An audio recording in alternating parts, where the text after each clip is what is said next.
प्रकृति की जय हो।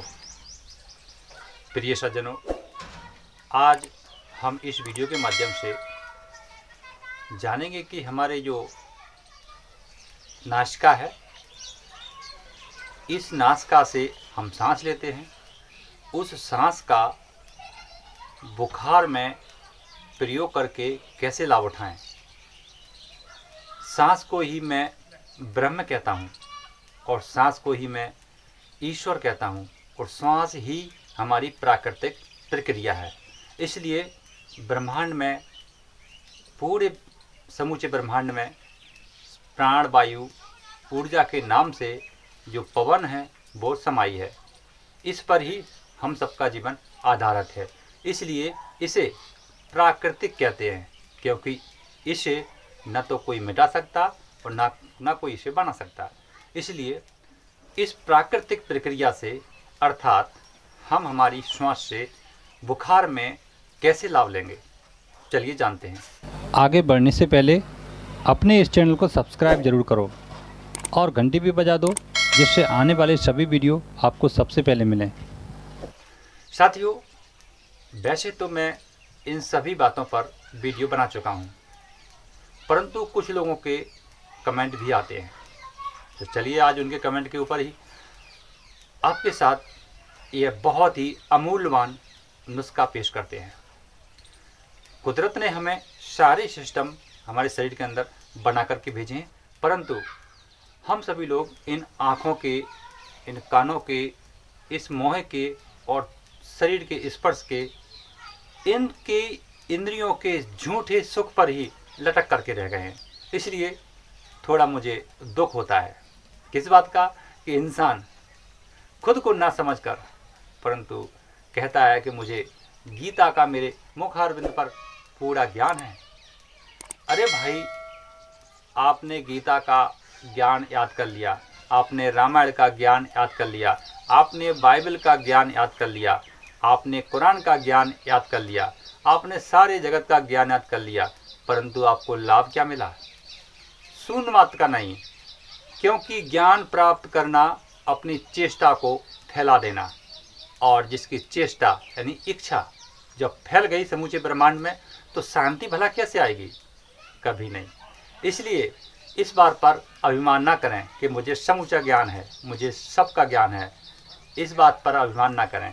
अगर अभिमान करना है तो ऐसा करें कि मुझे प्रकृति पर भरोसा है, प्रकृति मेरी ईश्वर है, प्रकृति मेरी आत्मा है, प्रकृति मेरी भगवान है, इस पर भरोसा करें। इसलिए हमारे अंदर एक अनंत सुख देने वाली शांति प्रदान होती है। चलिए साथियों, मेरे मन में बहुत सारी बातें हैं आप सभी के साथ शेयर करने में, परंतु मैं भी प्रकृति के बंधनों में बंधा हूँ। हम लोग जानते हैं कि हमारी यह श्वास है कि इस श्वास का बुखार में कैसे प्रयोग कर सकते हैं और प्रयोग करके हम लाभ ले सकते हैं। चलिए, सबसे पहले आप सभी को ये जान लेना है अच्छी तरह से कि ये जो दाईं नासिका है मेरी, इसे हम शूरस्वर कहते हैं, पिंगला नाड़ी, और यह मेरी बाईं नासिका है, इसे हम कहते हैं चंद्रस्वर अर्थात ईड़ा नाड़ी। ये नाड़ियाँ ही हमारे पूरे समूचे ब्रह्मांड यानी शरीर इसको चलाती हैं।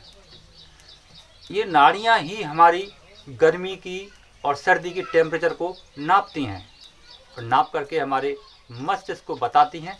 तब जा कर के हमें पता चलता है, हमारे मस्तिष्क को तब पता चलता है कि शरीर में गर्मी अधिक है या फिर सर्दी। अगर सर्दी अधिक हुई तो फिर हमारी जो ब्रेन यानी जिसे हम कहते हैं नाड़ी, तो ये हमारा सिस्टम बदल करके बाईं नासिका की यानी ईड़ा नाड़ी को बंद कर करके उसे पिंगला नाड़ी में चालू कर देता है। ये जो प्राकृतिक प्रक्रिया है, इसे ही समझने की ज़रूरत है। अब समझो कि जब हमें बुखार आने वाला होता है, किसी को भी, चाहे वो बच्चा हो और चाहे वो बूढ़ा हो, चाहे जवान हो, किसी को भी जब बुखार आता है तो उसके कुछ सिम्टम्स, लक्षण पाए जाते हैं। अगर पित्त का बुखार है तो फिर आपको गर्मी दे करके बुखार आएगा, आपका शरीर गर्म होगा और बुखार आएगा।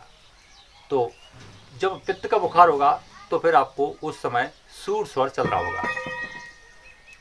मेरी बातों पर यकीन बाद में करना, परंतु जब बुखार आए या आपके पड़ोसी में किसी बच्चे को आए, आपको आए या किसी भी व्यक्ति को आए, उसका जा कर के टेस्ट कर लेना दोस्तों। आपको बुखार जब आने वाला होगा आपको सूर स्वर ही मिलेगा।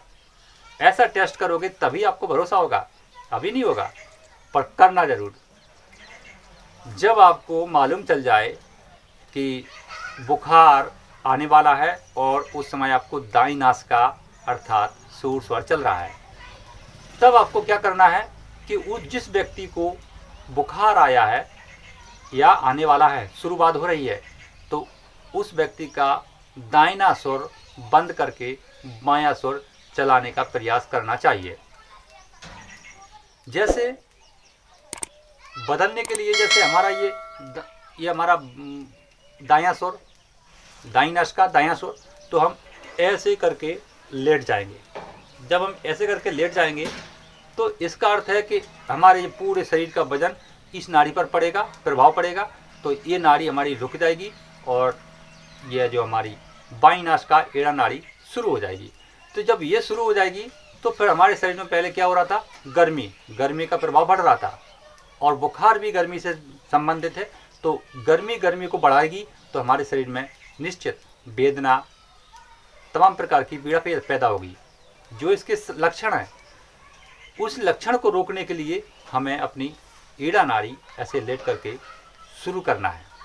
जब हम शुरू बदलने में सक्षम हो जाएंगे तो इसका मतलब है कि हमारा बुखार जो बढ़ रहा था, पारा टेम्परेचर बढ़ रहा था, वो घटना चालू हो जाएगा और आपका आधे घंटे के अंदर ही वो बुखार उतर जाएगा।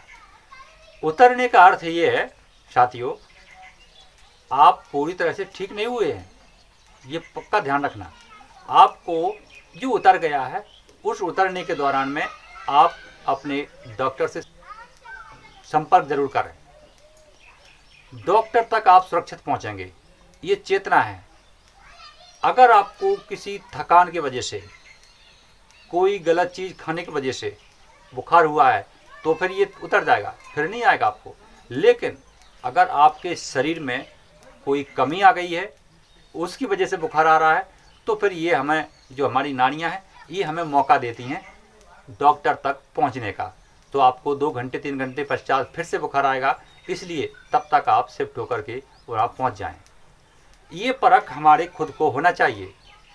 यदि आपको अपने शरीर की परख नहीं है तो फिर कैसे, फिर तो अंधकार, इसी को कहते हैं भ्रम। अब दूसरी तरह, अगर हमारे शरीर में शीत का बुखार, ठंडक का, तो ठंडक का बुखार होगा तो उस समय हमारी चंद्र स्वर बहुत तेज गर्म होगा।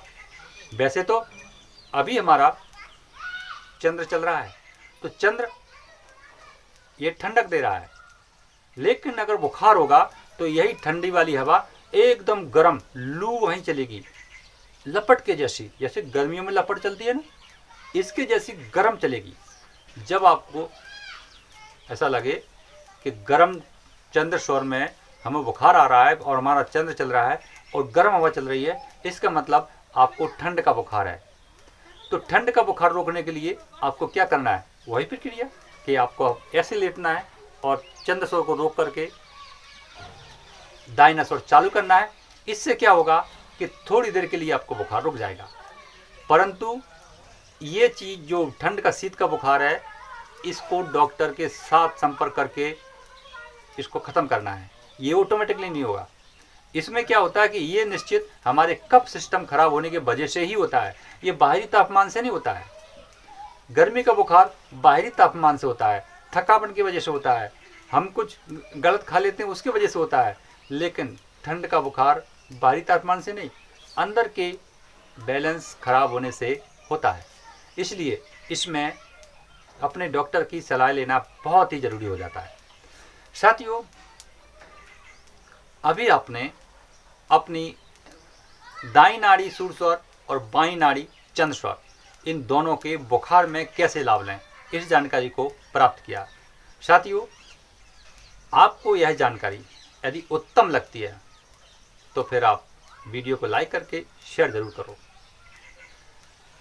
आप तक ऐसी जानकारी मैं हमेशा पहुंचाता रहूँगा और ज़्यादा जानकारी के लिए आप हमारे चैनल पर जुड़े हैं तो मेरी वीडियो खंगोलिए, उसमें बहुत सारी वीडियो हैं, 400, 450, 500 तक वीडियो हैं। आप अपने मनपसंद का वीडियो देखिए और अपने स्वर ज्ञान का लाभ उठाइए। फिर मिलते हैं ऐसी नई जानकारी में, तब तक के लिए आप सभी को प्रकृति की जय हो।